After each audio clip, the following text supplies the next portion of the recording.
Dear Miss Love, paano kung ang tanging paraan para mailigtas ang nanay mo sa ospital ay ang tanggapin ang alok ng isang matandang byuda? Isang alok na hindi mo kailanman naisip na papasukin mo. Sa una, akala ko isang simpleng kapalit lang. Isang desisyong gagawin ko para sa nanay ko. Pero habang tumatagal, napansin kong hindi na lang pala utang na loob ang nabubuo, kundi damdamin. At paano kung sa huli, ang babaeng akala kong pansamantala lang sa buhay ko, siya pa ang magiging dahilan kung paano ko matututunang umibig. Magandang araw po sa inyong lahat, lalo na sa inyo, Miss Love. Ako nga pala si Aldo, 21 anyos.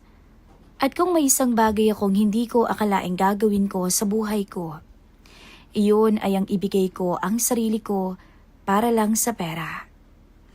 Hindi ako masamang tao, pero minsan kapag gipit ka na, kahit anong prinsipyo mo, nababasag. Lumaki ako sa likod ng bahay ng isang mayamang byuda, si Ma'am Charito, 50 anyos. Malaki ang bahay niya. Mansyon sa paningin ko noong bata pa ako. Sa likod ng bahay na iyon, may maliit lamang na bahay. At doon kami nakatira ng nanay ko. Matagal nang katulong si nanay sa kanya. Simula pa raw noong dalaga pa si Ma'am Charito, nandun na si nanay. Kaya parang pamilya na rin ang turing niya sa amin. O iyon ang akala ko noon. Habang lumalaki ako, nasanay na akong tumulong sa bahay. Tagalinis, taga-drive, minsan taga-pamili. Hanggang sa tuluyan na akong naging boy sa bahay na iyon habang nag-aaral ako ng kursong criminology. Pangarap ko talagang maging pulis balang araw. Gusto kong makaahon kami ni nanay sa hirap. Gusto kong magkaroon ng sariling bahay. Yung hindi na kami nakikitira sa likod ng bahay ng iba. Simple lang ang buhay namin. Pagod, pero masaya naman. Sa totoo lang, wala naman akong ipagmamalaki sa buhay. Pero kung sa pisikal na aspeto, medyo marami. Maganda kasi ang pangangatawan ko. Batak na batak kahit na 21 anyos pa lamang ako. Matangkad din akong lalaki at moreno ang balat. Pero kahit na ganoon, hindi pa ako nagkakaroon ng girlfriend at wala pa akong karanasan pagdating sa kama. Hanggang sa dumating ang araw na nagbago ang lahat. Isang gabi, habang naglalaro ako ng Mobile Legends sa phone ko, narinig ko ang malakas na ubo ng nanay ko mula sa kwarto nito. Ilang araw na rin siyang ganun. Ayaw namang magpa-check up. Nay, agad akong tumayo at lumapit. Pagpasok ko, nakita ko siyang namumutla at pinagpapawisan. Hirap na ring huminga. Anak, mahina niyang sabi. Nahihilo ako. Kinabahan ako dahil hindi na to normal. Agad ko siyang dinala sa ospital kinabukasan. Doon ko nalaman ang masakit na katotohanan. Kailangang ma-admit agad, sabi ng doktor. May komplikasyon po sa bagang nanay ninyo. Kailangan ng test at gamutan. Kinakabahan talaga ako nun, Miss Love. Dahil wala talaga kaming pera. Sana man ako kukuha, wala namang kaming ipon. Parang gumuho ang mundo ko ng mga oras na yun. Kahit yata magtrabaho pa ako ng ilang taon, hindi ko agad makukuha ang malaking halaga na iyon. Nakakailanganin sa gamutan ni inay. Umupo ako sa gilid ng kama ni nanay habang natutulog siya. Kahit lalaki ako, hindi ko mapigilang hindi mapaiyak. Hindi pwede. Hindi ko siya pwedeng pabayaan. Kinabukasan, bumalik ako sa bahay. Si Ma'am Charito lang ang natatanging naiisip kong pwedeng takbuhan ko. Naabutan ko si Ma'am Charito sa may sala. Nakaupo at nagkakape. Tahimik ang paligid ng mga oras na iyon. Ma'am Charito? Mahina akong sabi. Tumingin siya sa akin. Kalmado ang mukha niya, pero may kakaibang tingin na para bang sinusuri ako. "Oh, Aldo, kumustang nanay mo?" Napayuko ako. Kailangan po siyang ma-admit eh. Kaso, wala ho kaming pera. Saglit siyang natahimik. Uminom muna siya ng kape bago sumagot. "Magkanong kailangan mo?" "Malaki po. At alam ko pong hindi ko po kayang bayaran kaagad." Huminga ako ng malalim. Ito na siguro yung sandaling kailangan kong magpakumbaba. "Pwede po bang makahiram muna? Babayaran ko po kahit hulugan. Kahit abutin pa ng ilang taon." Hindi siya agad sumagot. Sa halip, tumayo siya at lumapit sa akin. Doon ko napansin. Kahit 50 anyos na siya, Miss Love, hindi maikakaila na alaga niya ang sarili. Makinis ang balat, maayos ang pangangatawan, at talagang may kakaibang dating siya. Mistisa si Ma'am Charito. At maganda talaga kahit na may edad na. Sopistikadang tingnan.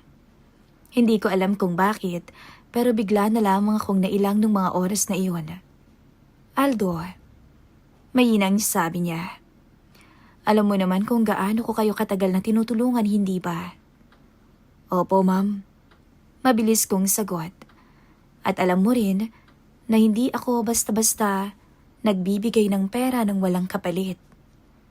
Napakunot ang noo ko noon. "Po?" Lumapit pa siya ng kaunti.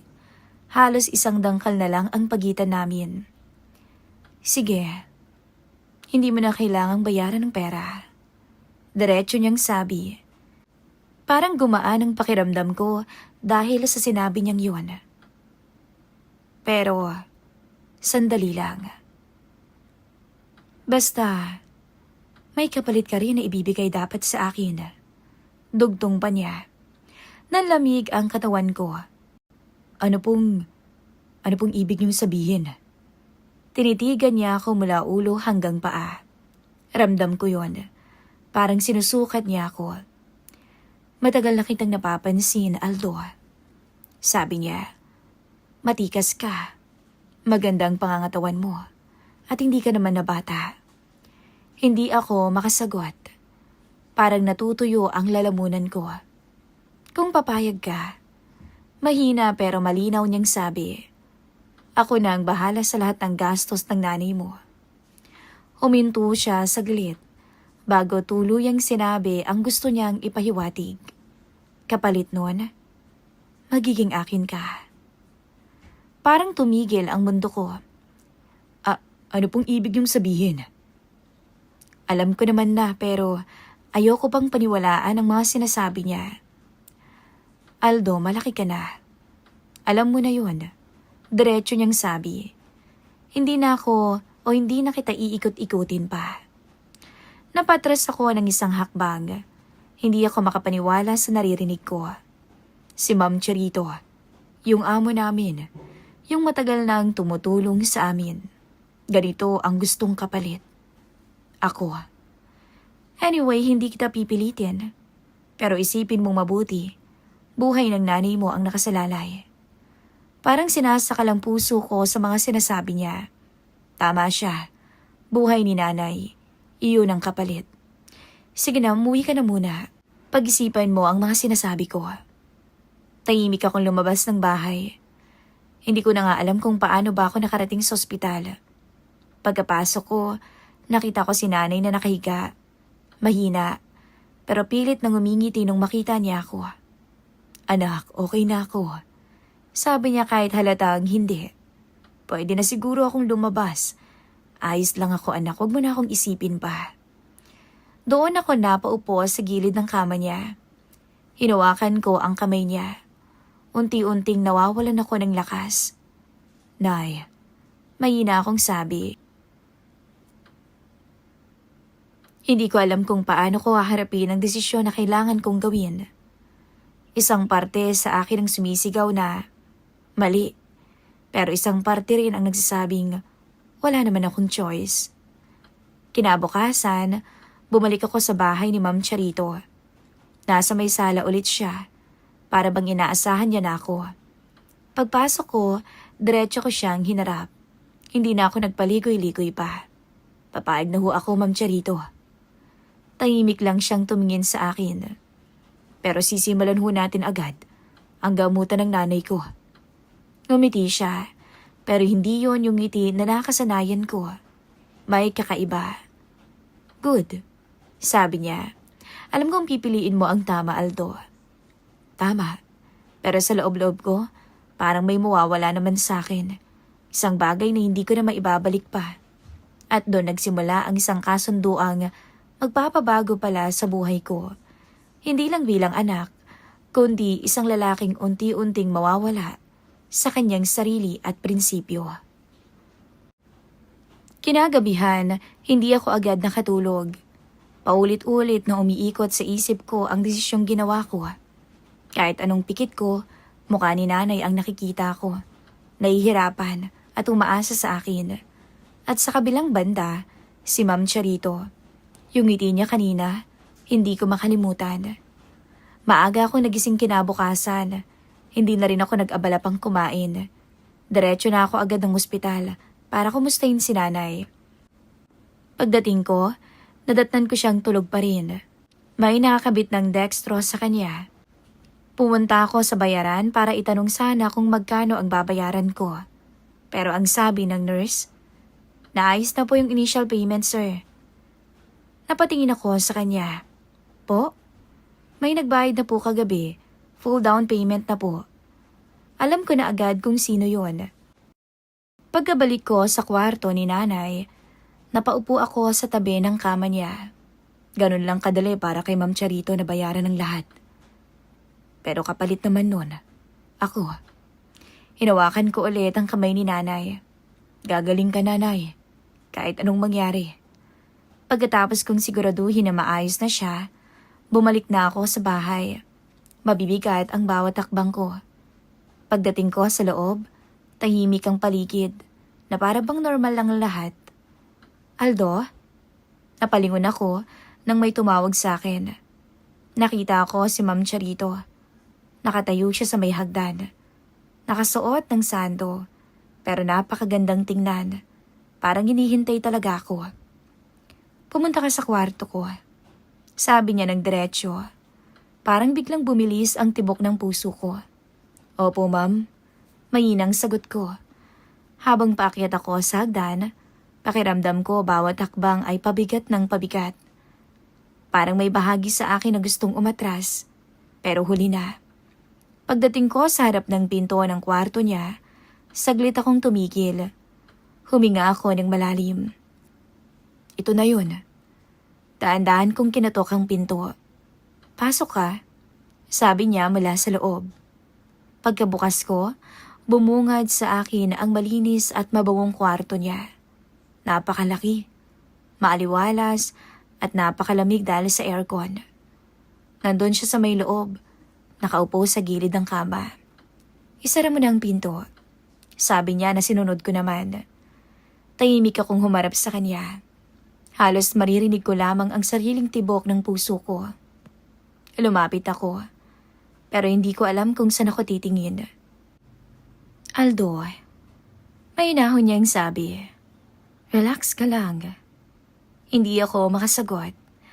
Lumapit siya sa akin. Ramdam ko ang presensya niya. Malapit. Masyadong malapit. Hindi naman kita sasaktan. Dagdag pa niya. Hindi masasaktan ang kinakatakutan ko, kundi kung ano ang mangyayari ngayong gabi. Lalaki ako. Pero nahihiya ako dahil wala pa akong alam. Yun ang totoo. Wala pa akong karanasan. Wala akong maipagmamalaki sa kanya. Hinawakan niya ang braso ko ng dahan-dahan. Huwag ka nang mahiya. Ako nang bahala sa'yo. May girlfriend ka ba ngayon? Wala po, Ma'am Charito. Pero may alam ka. Napapikit ako. Bigla akong nahiya. Sa totoo lang, Ma'am Charito, wala din ho eh. Napangiti siya noon. Kung ganoon, huwag kang mahihiya. Hanga nga ako sa'yo eh. Dahil sa edad mong yan, bihira ng lalaking katulad mo. Nagagandahan ka naman ba sa akin? Oo naman. Kahit may edad na kayo maganda pa rin naman talaga kayo, madam. At doon nagsimula ang unang gabi ng kasunduan namin. Noong halikan niya ako, para akong nakuryente. Hindi ko alam ang gagawin ko. Basta natatandaan ko na lang. Hindi ko makakalimutan ang gabing yon. Hindi ko na idedetali ang lahat. Pero sapat nang sabihin na hindi iyon madali. May bahagi sa akin na nahihiya. May bahagi rin na gustong sumigaw. Pero pinili kong manahimik. Pagkatapos nun, napakatahimik lang naming dalawa. Ako ay nakaupo sa gilid ng kama at hindi makatingin sa kanya. Hiyang-hiya talaga ako. Habang siya, normal lang, kalmado lang, na para bang wala lang. Masasanay ka rin, Aldo. Sabi niya na para bang normal lang na bagay iyon. Hindi ako sumagot. Hindi ko kasi alam kung ano bang mararamdaman ko. Bago ako lumabas ng kwarto, iniabot niya sa akin ng isang sobre. Tulong mo sa sarili mo. Sabi niya. Pagkabukas ko, may laman itong pera. Mas marami pa nga sa isang buwang sahod ko bilang boy niya. Napahigpit ang pagkakahawak ko sa sobre. Ito na ba ako ngayon? Pagkalabas ko ng kwarto, pakiramdam ko ibang tao na ako. Dumaan pa ang mga araw at paulit-ulit lang ang mga nangyayari. Sa umaga, normal lang akong boy sa bahay na iyon. Naglilinis, nag-aayos, tumutulong sa kung ano pa ang mga kailangang gawin. Sa hapon, pumupunta ako sa ospital para kay nanay.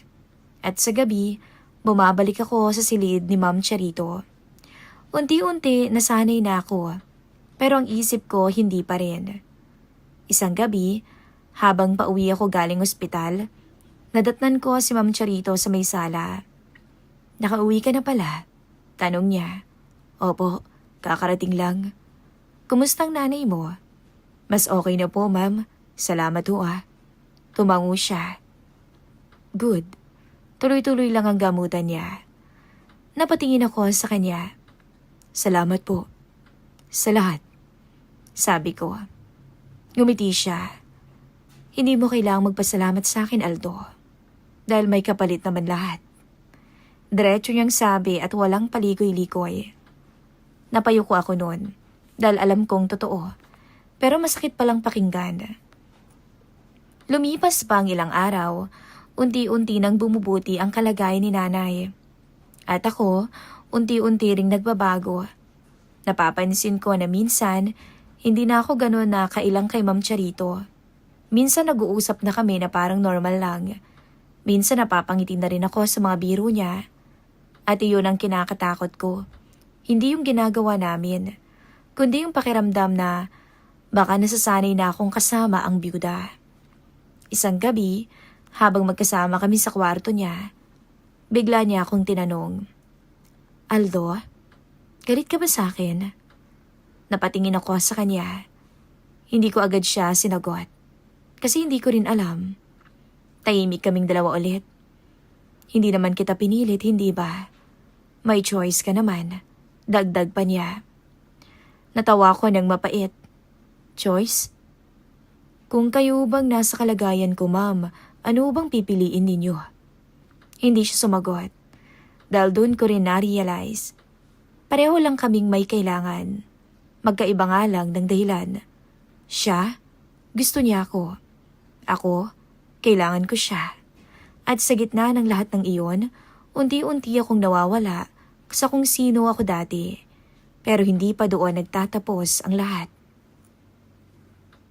Lumipas ang mga araw na halos pare-pareho ang takbo. Sa umaga, ginagawa ko ang mga gawain sa bahay. Sa hapon, nasa ospital ako, bantay kay nanay. At sa gabi, ako at si Ma'am Charito, magkasama sa iisang bubong, sa iisang lihim, sa iisang silid. Pero habang tumatagal, Miss Love, may nagbabago. Hindi na lang ito tungkol sa kasunduan namin. Unti-unti, mas nakikilala ko na siya hindi bilang amo, kundi bilang isang babae. Isang hapon, pagod akong umuwi galing ospital. Mabigat ang katawan ko. Gutom at halos wala ng lakas. Pagpasok ko sa kusina, nadatnan ko siya roon. "Nandito ka na pala." Sabi niya na hindi man lang tumitingin. "Opo, ma'am. Halika na, kumain ka muna." Napatingin ako sa may mesa. May nakahain ng mga pagkain. Mukhang mainit pa at bagong luto. "Para po sa akin to?" Tanong ko na medyo nag-aalangan. "Hindi, para sa kapitbahay." Sagot niya na may bahagyang ngiti. Napangiti rin ako. Hindi ko mapigilan na ngumiti dahil may side siyang palabiro na unti-unti ko lang nalaman mula nang magkasama kami. Umupo ako at nagsimulang kumain. Tahimik lang siyang nasa tapat ko. Nakatingin paminsan-minsan. "Dahan-dahan lang. Hindi ka naman mauubusan eh. Para sa'yo lahat yan," sabi niya. "Pasensya na ho. Nagutom lang talaga ako." "Alam ko. Kaya kumain ka lang ng kumain. Niluto ko talaga yan para sa'yo." Napapangiti ako dahil unti-unti kong nakikilala ang ugali ng byuda. Hindi siya masungit, Miss Love. Mabait talaga siya at maalaga. Kapag alam niyang pupunta ako ng ospital, magpapadala na siya ng prutas para kay nanay. Simple lang ang mga usapan namin, pero gumagaan na ang pakiramdam ko. Hindi ko may paliwanag kung bakit, pero unti-unting nagkakaroon ng kislap ang mga mata ko sa tuwing tinititigan ko siya. At dahil bakasyon naman, wala akong iniintinding klase. Mas marami kaming oras na magkasama. Mas nagiging natural ang lahat. Isang gabi, habang nasa beranda kami, tahimik ang paligid at malamig ang simoy ng hangin. "Alam mo," bigla niyang sabi, "matagal na rin akong nag-iisa. Dati napakaingay ng bahay na ito. Alam mo naman yan, hindi ba? Ang anak ko at ang asawa ko. Masayang-masaya kami. Pero sa isang iglap nawala ang lahat. Hindi ako nagsasalita. Nakikinig lang ako sa kanya. Pero nag-iba ang pakiramdam ko mula nang maging mag-isa ako." Dagdag niya. Namatay kasi ang mag-ama ni Ma'am Charito sa isang aksidente. Sinundo ng asawa niya ang anak nila sa eskwelahan at sa pag-uwi nila na aksidente sila na siyang bumawi sa buhay ng dalawa. Alam ko rin naman ang hirap na pinagdaanan ni Madam Charito. Kaya nga naiintindihan ko kung bakit naging masungit siya simula noon. Saglit siyang natigilan at tumingin sa akin. "Salamat, Aldo. At nandito ka." Anya. Hindi ako makasagot. Pero may gumaan sa loob ko. Unti-unti, nasasanay na rin ako sa presensya niya. At sa totoo lang, hinahanap-hanap ko na rin siya. Hanggang sa isang araw, bigla niyang sinabi, "Aldo?" "Po, ma'am? Sasama ka sa akin bukas ha?" "Saan ho?" "May pupuntahan lang tayo. Isang party." Hindi na ako nagtanong pa. Tumango na lamang ako. Kinabukasan, binigyan niya ako ng maayos na damit. Polo, pantalon, sapatos. "Subukan mo kung bagay sa'yo," sabi niya. Pagkaharap ko sa salamin, saglit akong natigilan. Natulala ako. Parang hindi ako yun eh. "Ayos, bagay sa'yo," sabi niya habang nakamasid. "Salamat po." Pagdating namin sa venue, agad kong naramdaman na hindi ako kabilang sa mundong yon. Magagara ang damit ng mga tao. Mukhang mamahalin ang lahat ng suot. May mga alahas. Bawat kilos nila parang sanay na sanay sa ganitong klase ng buhay. Dumikit ako sa kanya. "Relax ka lang. Kasama mo naman ako eh." Mahinahon niyang sabi. Isa-isa niya akong pinakilala sa mga kaamigan niya. Ngumingiti lang ako. Pero ramdam ko ang mga matang nakatingin sa akin. Mapanuri, mausisa. Maya-maya lang may lumapit na isang babae. Napakaganda ng ayos niya. Halatang mayaman din. May edad na rin tulad ni Ma'am Charito. "Charito," bati niya sabay beso. "Corazon," sagot ni Madam. Napatingin ang babae sa akin. At sino naman siya? Tanong niya na may ngiti sa labi. Kasama ko. Sagot ni Ma'am Charito na kalmado. Tinitigan ako ng babae mula ulo hanggang paa. Aba, hindi mo naman sinasabi sa akin ha? Mukhang naglilihim ka na yata. Sabi ng babae na bahagyang natawa. Napailing ako sa sarili ko. Hindi na kasi ako komportable. Lumapit siya kay Ma'am Charito at bumulong dito ng mahina pero naririnig ko naman. Pwede bang hiramin? Kahit isang gabi lang, sabi nito. Nanlalamig ang pakiramdam ko noon. Hindi ko alam kung paano gagalaw. Tahimik si Ma'am Charito sandali tapos dahan-dahan tong umiti. Yan ang hindi pwede, Corazon. Sagot niya ng diretsyo. Natahimik ang babae. Grabe ka naman. Sabi nito na tila nagbibiro. Hindi ka na yata marunong mag-share. Charito. Umiling si Ma'am Charito. Hindi naman kasi siya bagay na ipinapasa-pasa. Seryosong sabi ni Madam. At hindi ko rin siya ipinapahiram, Corazon. Nagkatinginan silang dalawa. Ramdam ko ang bigat ng mga sinabi niya. Okay, I get it. Sabi ng babae, sabay taas ng kamay. Ngumiti siya ulit pero ramdam kong may halong pagkabigo. Pagkaalis ng babae, saglit akong napatingin kay Ma'am Charito. Hindi siya nagsasalita pero nakangiti sa akin. Pagkatapos ng party, tsaka kami umuwi. Habang nagdadrive, paminsan-minsan napapatingin sa akin si Ma'am Charito. May problema po? Tanong ko dito. Wala naman, sagot niya. Saglit siyang napangiti ulit. Habang nagmamaneho ako, maya-maya may kung anong pumasok sa isip ko. Hindi ko alam kung bakit, pero bigla akong nagminor at huminto sa isang tahimik na bahagi ng kalsada. Napatingin siya sa akin. Oh, bakit tayo tumigil, Aldo?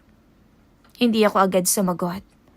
Tumingin lang ako sa kanya, hindi bilang amo, kundi bilang isang babaeng matagal ko nang kasama at ngayon ko lang tunay na nakikita. Ano bang iniisip niyo? Tanong ko. Hindi siya nagsalita, pero sa mga mata niya, makikita na may sagot. Unti-unti akong lumapit sa kanya at sa loob ng sasakyan, sa gitna ng tahimik na gabi, muling may nangyari sa pagitan naming dalawa. At sa mga oras na yon, ako ang may gusto. Hindi yun dahil sa kasunduan namin. Hindi dahil sa utang na loob ko. Kundi dahil pinili ko. Gusto ko siya. Pagkatapos noon, tahimik lang ulit pero iba na ang pakiramdam ko. Habang pinapaandar ko ulit ang sasakyan, malinaw sa akin na may nagbago na. At sa pagkakataong iyon, hindi na lang ako ang nadadala ng sitwasyon. Kusang loob ko na ring pinapasok ang sarili ko sa mundo niya dahil unti-unti nagiging mahalaga na siya sa akin. May mga desisyon sa umpisa talaga, Miss Love. Napakiramdam mo mali. Pero habang tumatagal, doon mo nakikita kung saan ka talaga humahantong. Ilang linggo matapos ang gabing yon, tuloy-tuloy ang pagbabago. Hindi na namin kailangang pag-usapan kung anong meron kami. Sa umaga, ginagawa ko pa rin ang trabaho ko. Ang maglinis, mamili, mag-ayos ng kung ano-ano sa mansyon. Sa hapon, sa ospital. Sa gabi, pag-uwi, diretso sa kwarto ng byuda. Minsan magkasama lang naman kami, magkatabi at walang nangyayari sa amin. Masaya na siyang nakikipag-usap lang sa akin. Hanggang sa dumating ang araw, sinabi ng doktor na pwede nang ilabas ang nanay ko. Tuwang-tuwa ako noon, pero kailangan pa rin ng pahinga at tuloy-tuloy na gamutan. Napangiti ako. Hindi ko na napigilan. Pag-uwi ko sa bahay, hinanap ko agad si Ma'am Charito. Nasa may sala siya. May hawak na tsaa. Pwede na po palang umuwi si nanay, sabi ko dito. Dahan-dahan siyang napangiti. Mabuti naman kung ganoon, sagot niya. Salamat ho, dagdag ko. Kung hindi dahil sa inyo, huwag mo nang ulitin yan. Putol niya, pero hindi siya galit. Hindi mo kailangang magpasalamat sa akin, Alto. Tahimik kami sandali, tapos bigla siyang nagtanong. Pagka-uwi niya, anong plano mo? Napaisip ako. Hindi ko pa po alam. Sagot ko. Pero pwede bang hindi na bumalik sa dati? Tumingin siya sa akin ng diretsyo. Sigurado ka? Opo naman. Hindi siya nagsalita at ngumiti lang. Nung sa wakas nakauwi na si nanay, masayang-masaya kami kahit mahina pa siya. Anak, napakalaki ng utang na loob natin kay madam. Sabi niya. Ngumiti lang ako. Huwag niyo na munang isipin yun, Nay. Importante, nandito na kayo. Nakauwi na kayo ng ligtas. Dumating si Ma'am Charito para kumustahin siya. Magpahinga ka lang, sabi niya kay nanay. Kami nang bahala dito. Salamat po talaga, Ma'am. Halos maiyak na sagot ni nanay. Tama na yan, sagot niya. Basta gumaling ka. Pinapanood ko lang silang dalawa. Sa unang pagkakataon, hindi ko tiningnan si Ma'am Charito bilang amo, kundi bilang babaeng pinili ko na pagkatiwalaan. At doon ko mas naintindihan, hindi lang ako ang binago ng sitwasyon, pati siya. Lumipas ang mga araw. Si nanay nasa bahay lang muna. Ako naman ang mas madalas na nasa loob ng bahay ni Ma'am Charito. Hindi dahil kailangan, kundi dahil gusto ko rin. Isang gabi, nasa beranda kami. Mahangin at tahimik na ang paligid. Pwede ka nang umalis kung gusto mo. Bigla niyang sabi. Napalingon ako. Bakit niyo po nasabi yan? Dahil wala ka naman ng dahilan para manatili. Diretso niyang sagot. Ayokong isipin mo naman may obligasyon ka pa. Magaling naman ng nanay mo. Hindi mo na kailangan ng pera. Napangiti ako ng bahagya. Kung aalis ako, matagal ko na sanang ginawa. Natahimik siya sa sinabi ko. Hindi na po ako nandito dahil may kailangan ako sa inyo. Matagal nang hindi ganun. Dagdag ko pa. Tumingin siya sa akin, parang naghahanap pa ng kasunod na sasabihin. Pero hindi ako ang nagsalita. Kung ganoon, bakit ka nandito? Tanong niya. Huminga ako ng malalim. Dahil gusto ko. Gusto mo? Ano? Tanong niya ulit. Mas mahina. Napatingin ako sa kanya. Sa mga mata niya, wala na yung pagiging amo niya. At ako? Ang lalaking hindi na sigurado kung kailan nagsimulang nagkagusto ko sa kanya. Basta, gusto ko pong nandito ako. Sa tabi ninyo, kasama kayo. Tahimik lang siya. Hindi ko pa kayang ipaliwanag lahat, Ma'am Charito. Pero hindi po ako napipilitan. Dahan-dahan siyang ngumiti, tumayo at lumapit. Napapikit pa siya sandali, parang pinipigilan kung anong nararamdaman. Pagdilat niya, mas malamlam na ang mga mata niya. Matagal na kitang hinihintay magsabi ng ganyan. Mahina niyang sabi. Nagulat ako. Talaga? Tumango siya. Akala mo ba, ikaw lang ang nagdadalawang isip? Hindi ko napigilang mapangiti. Sa unang pagkakataon, pareho na kami ng kinatatayuan. Wala nang kasunduan, wala nang kapalit, kundi pagpili. Mula noon, nag-iba ang lahat. Hindi na ako boy sa bahay na iyon. Hindi na rin siya basta amo lang. Magkasama kami sa hapag, magkatabi sa higaan, magkausap, hindi nag-iiwasan. Si nanay, tahimik lang na napapansin ang pagbabago sa pagitan naming dalawa ni Madam Charito. Hindi siya nagtatanong. Pero isang hapon, nagulat ako nang tinanong niya ako. Anak, masaya ka ba? Tumingin ako sa kanya. Nay, ano hong ibig niyong sabihin? Anak, kahit hindi mo sabihin, alam ko. Nakikita ko ang lahat. Masaya ka ba? Opo, sagot ko ng mahina. Ngumiti lang siya. At sa wakas, sigurado na ako. Hindi ko man nasasabi pa ng diretso ang salitang mahal kita. Kahit siya rito, alam kong doon na rin yon pupunta. At sa bawat araw na magkasama kami, unti-unti ko na rin yung natututunang aminin, hindi lang sa kanya, kundi sa sarili ko, na nagmahal ako ng babaeng malaki ang agwat ng edad sa akin. Hanggang dito na lamang po ang kwento ko, Miss Love, at maraming salamat po sa pag-share ng aking istorya sa channel niyo.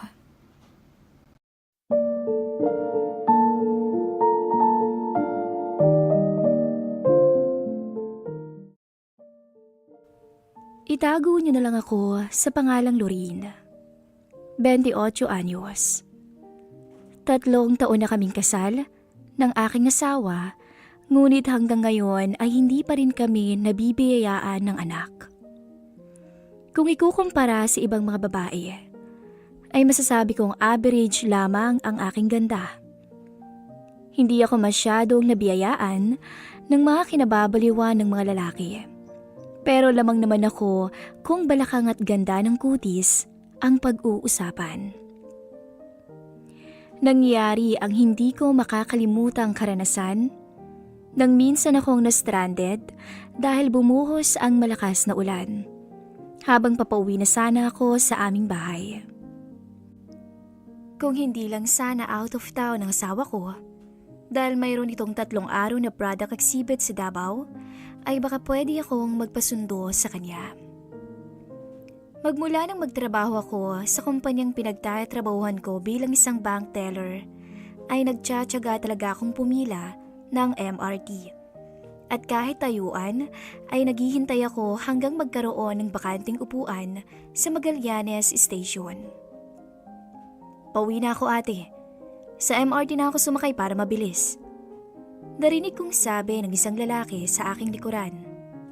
Sa tingin ko ay nasa kolehiyo pa lamang ito kung pananamit ang pagbabasehan. Wala siyang hawak na cellphone. Ngunit nang makita ko ang earbuds sa kaliwang tenga niya, ay nakumpirma kong may kausap ito sa kabilang linya. Hindi ko tuloy napigilan ang huwag mapabuntong hininga nang maalala ko ang nangyari kaninang tanghali. Kung bakit ba naman kasi ako nagkamali ng missed call sa numero ng aking asawa at siya namang sinagot ng katrabaho niyang si Joy. Hindi ko tuloy maiwasang huwag mag-overthink, lalo na't nasa malayo to at magkasama silang dalawa para daw sa trabaho. Minsan ko lamang nakausap ang katrabaho niyang si Joy nang sumaglit ako sa Christmas gathering nila sa Batangas. Pero hindi rin ako nagtagal dahil kailangan ko ring humabol sa team building at year-end party namin sa hindi kalayo ang resort. Oo, inaamin kong napansin ko noon ang closeness nila. Pero binaliwala ko yun dahil alam kong mabait at friendly ang asawa ko sa mga katrabaho nito. Ayoko mang pagdudahan ng asawa ko. Ngunit masama na ngayon ang aking kutob. Tulad na lamang ng kadalasan kong naririnig na bilang isang babae, kailangan mo raw maniwala sa iyong kutob dahil hindi yun kailanman pumapalya. Sorry, ma'am. Napalingon ako nang marinig muli ang boses ng lalaki kanina. Hindi kasi sinasadyang matama ang siko niya sa may balikat ko. Kung hindi ako nagkakamali, ay lamang na lamang ang tangkad nito kung ikukumpara sa aking mister. Halos pantay lang kasi ang tangkad naming dalawa, kung kaya naman iniiwasan kong magsuot ng high heels sa tuwing magkasama kami dahil magmumukha kong mas matangkad sa kanya. Okay lang, sabi ko at saka napangiti na lamang ng matamis dito. Bahagya akong pinagmasdan ang sling ng suot nitong ID at nakita kong hindi yun mula sa isang eskwelahan, kung hindi sa isang kumpanyang malapit lamang sa trabaho ko. Mukhang nagkamali pala ako ng hula dahil akala ko nasa kolehiyo pa lang to, dala ng pagiging baby face niya. Magallanes Station. Napabuntong hininga ako at nakiramdam kung may mababakanting upuan malapit sa kinaroroonan ko. At ganoon na lamang ang tuwang naramdaman ko nang tumayo ang isang matandang babae, ngunit mabilis din naman tong napalitan ng babaeng nakatayo sa may gilid ng pintuan. Maging ang bakanting upuan sa bandang kanan ay hindi man lamang yata inabot ng 1 minuto. Kung bakit ba naman kasi ako napunta dito sa may sulok? Ang hirap tuloy makipag-agawa ng bakanting upuan. Marahil dahil zero visibility na rin sa labas at hindi magawang magkasundo ng malakas na hangin at buhos ng ulan, kaya dagsaan pa rin ang mga taong sumasakay ng MRT. Akala ko pa naman makakapagpahinga ang mga tuhod ko dala ng pagod sa trabaho. Pero nagkamali lang pala ako ng akala. Ma'am, okay lang kayo? Saglit akong natulala dahil hindi ko na malayang nakadumog na pala ako sa aking pwesto. Bakanting upuan lang ang nawala sa akin, pero para na akong nawala ng pag-asa sa buhay. Mabuti na lang at lumapit siya sa akin, na parang bigla itong kinabahan dahil hindi na ako gumagalaw sa kinatatayuan ko. Huwag kang mag-alala, ayos lang ako. Sabi ko habang nakatuon ang atensyon ko sa mga paa at tuhod kong nangangalay na talaga dahil sa tagal kong nakatayo. Pinagmasdan niya ako na para bang hindi to naniniwala sa sinabi ko. Bakas pa ang matinding concern sa mukha nito. Pwede kayong sumandal sa akin kung nangangawit na ang mga paa niyo. Anya gamit ang mahinang boses. Hindi ako nakasagot sa suhestyon niya at minabuting magtiis na muna. Hindi kasi ako sanay na nakakaabala sa ibang tao maliban sa aking asawa. Pero sa tuwing bumubukas ang pinto, ay mas lalo lamang nagdadagdagan ang pasahero. Hanggang sa napanguwi na lamang ako nang tumama sa akin ang bag ng isang babaeng nagmamadali palabas. Alam kong napansin niya ang naging reaksyon ko at kung bakit na para pa ko bigla sa kanya. Mas lalo namang humigpit ang pagkakakapit niya sa bakal na para bang sinasadya nitong magsilbing matibay na pundasyon para huwag lamang kaming mabuwag at masiksik sa mga tao lalo na sa mga paparating pa. Lihim akong na-stress at parang medyo naaalibadbaran na sa mga nangyayari. Nagahalo na ang inis at frustrasyon ko dahil wala akong idea sa ginagawa ng asawa ko ngayon kasama ang kanyang office mate sa Davao at napakamalas talaga dahil pahirapan pa maging ang pag-uwi ko mula sa trabaho. Maagang pahinga lang naman sana ang hinihingi ko. Pero bakit maging yun ay pinagkakait sa akin ng panahon? Grabe, baka mamaya magkaroon na ng komosyon dahil sa dami ng tao. Inis kong sambit. Mukha na nga tayong sardinas dito. Parang may balak pa silang gawin tayong corned beef sa sobrang dikit-dikit natin. Pansin kong natawa siya dahil sa sinabi ko. Pero mabilis din itong pinigilan ng sarili. Marahil dala ng takot na baka madamay siya sa init ng ulo ko. Wala kaming imik na dalawa. Nang muling umandar ang tren, hanggang sa napatingala na lamang ako ng bahagya nang mapansin ang biglaang paglakas ng hininga niya. May problema kaya? Tanong ko sa aking sarili habang nakatingin na ngayon sa aking paanan. Masyado akong nakafocus sa inis na nararamdaman ko, dala ng sobrang siksikan sa tren, kaya hindi ko na malayang sobrang dikit na pala ako sa katawan ng lalaki. At kahit hindi siya umimik, alam kong naiilang siya sa mga nangyayari, lalo na sa tuwing bumabangga ang katawan ko sa kanya nang hindi sinasadya. Sorry, iyon na lamang ang mahinang bulong ko sa kanya nang mapansing nag-iba ang reaksyon nito. Bahagya naman siyang umiling. Okay lang, anya kahit halata ko na ang konting pagbabago sa boses nito. Medyo garalgal na yon at para bang nagpipigil. Bababa na rin naman ako sa next station. Sabi ko pa para gumaan konti ang anumang tensyon sa pagitan naming dalawa. Akala ko dun na magtatapos ang pagtitiis naming dalawa. Ngunit nagulat na lamang ako nang mabilis na yumapos sa bewang ko ang binata. At kulang na lamang magmistulang mag-asawa kaming dalawa. Dahil nga mas matangkad to sa akin, nasaksihan ko kung paano ang di malamang reaksyon niya. Habang pasimpleng nakatanaw sa neckline ng pangtaas kong uniforme. Hindi ko na kailangang hulaan kung saan nakatuon ang atensyon niya ng mga oras na yun. Dahil alam kong tanaw sa neckline ng suot kong blouse ang dapat na para lang sa mister ko. Pakiramdam ko kasi, nasasakal ako kung aabot ng dulo ang botones ng blouse ko. Kaya nakasanayan kong kalasin ang isang botones. Ganon ang ginagawa ko sa lahat ng uniforming suot ko araw-araw. Muling gumalaw ang Adam's apple ng lalaki. Kaya nakaramdam ako ng kaba. Sinubukan kong lumayo sa kanya, ngunit mas lalo lamang akong naitutulak papalapit sa kanya sa tuwing naitutulak ako ng mga taong nakapaligid sa amin. Ma'am, nagtama ang mga mata naming dalawa nang maramdaman ko ang maalab niyang hininga malapit sa aking tenga. Hindi ako nakapagsalita dahil tuluyan akong natameme nang dumikit sa bandang puson ko ang isang bagay na pwedeng sumubok at mag-udyok sa aking katapatan bilang babaeng may asawa na. Nakasuot pa nito ng pantalon, ngunit halata kong apektado siya ng sitwasyong kinaroroonan naming dalawa. Ayoko mang aminin, ngunit tulad niya ay kanina pa ako nadadala ng sitwasyon namin.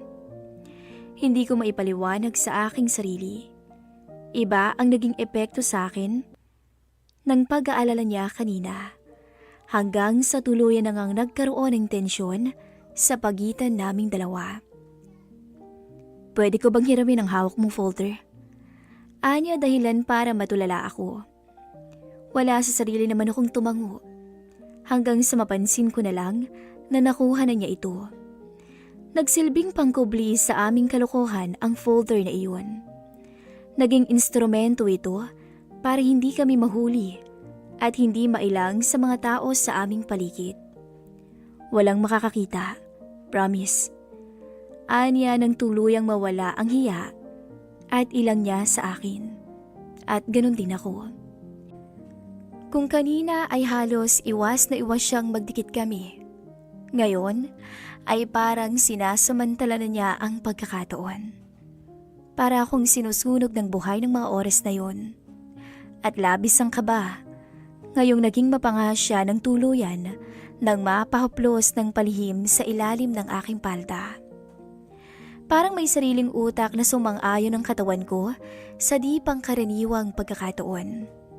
Sa oras na yun, malaya kaming nakinabang sa pagkakataong meron kami. Napakagatlabi na lamang ako ng mga oras na yun. At para akong naging asawa niya na hinayaan to sa kanyang nais. Mabuti na lang at naisipan niyang huwag kalasin ang botones ng suot kong uniforme. Kaya mabilis kaming dumistansya sa isa't isa nang marinig kong papalapit na ang pinakahihintay kong station. Medyo hingal man sa matagal at pahirapang biyahe, ngunit nagawa ko pa ring maibalik ang aking mood habang naglalakad pababa ng hagdan. Gusto mong ihatid na kita, ma'am? Hindi ako makapaniwalang napalingon nang muling marinig ko ang boses niya. Hindi na kailangan. Nasa kabilang kanto naman ang unit na tinutuluyan ko. Pagtanggi ko, tsaka nagmamadaling lumayo sa kinaroroonan ko. Buong akala ko, nakalayo na ako rito nang mapansin ko ang kamay niya sa aking palapulusuhan. Ito nga palang calling card ko. Kung sakaling kailangan nyo ng kausap o masasandalan habang pauwi ng MRT, ma'am. Tumango na lamang ako at tinanggap ang ibinigay nito upang matapos na ang usapan. Kailangan ko na kasing maging maingat at baka mamaya may makakita sa amin at kung ano pang makarating sa asawa ko. Minsan na akong nadarang sa loob ng tren. Nagpadala ako sa aking kahinaan dahil sa inis at hinala ko sa ginagawa ng aking mister. Pero hindi ibig sabihin nun ay kaya ko nang pagtaksilan siya ng harap-harapan. Ilang oras matapos kong makapagpahinga ay kumain ako ng dinner mag-isa. Wala pa ring paramdam ang aking asawa, kaya heto tahimik na naman akong nananalangin na sana balang araw ay mabiyayaan na rin kami ng anak na makakasama ko sa tuwing abala ito sa trabaho. Maya-maya pa Hindi ko namalayang nakaidlip na pala ako habang nanunood ng TV. Mabuti na lamang at nagising ako mula sa sunod-sunod na tunog ng aking cellphone. Lorraine, gising ka pa ba? Tanong ng office mate kong si Bina mula sa kabilang linya. Medyo inaantok man, ngunit nagawa ko pa rin siyang sagutin ng maayos. Sorry, hindi ko nasagot agad nakaidlip ako dala ng pagod sa biyahe pa uwi. May problema ba? Bakit napatawag ka yata? Dinig na tinig ko kung paano siya napabuntong hininga. Hindi mo ba nakita yung sinend ko sa yung picture? Picture? Nagtataka kong tanong. Tingnan mo na lang. Pero Lorraine, huwag kang magugulat ang sobra . Kontrolin mo ang emosyon mo. Lalo na't alam kong mag-isa ka lang dyan ngayon.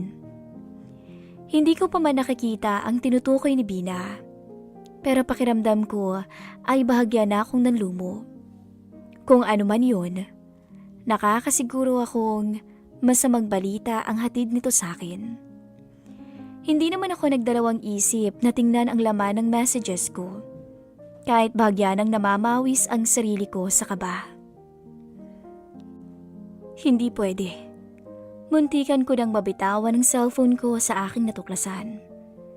Ayoko man yung pagmasda ng mabuti, pero parang may kung anong nag-udyok sa aking alamin ang buong katotohanan. Bakit mo nagawa sa akin to, Brian? Akala ko ba trabahong pinunta mo ng Davao? Yun lamang ang mensaheng kalakip ng litratong pinadala ko sa aking asawa bago tuluyang nagilid ang hilam na luha sa mga mata ko. Masakit bang aminin? Pero para akong sinampal ng katotohanang totoo palang niloloko at pinagtataksilan na ako ng lalaking pinakasalan ko. At yung nangyari sa tren kanina, kulang pang ganti yun sa ginawa niya sa akin. Sana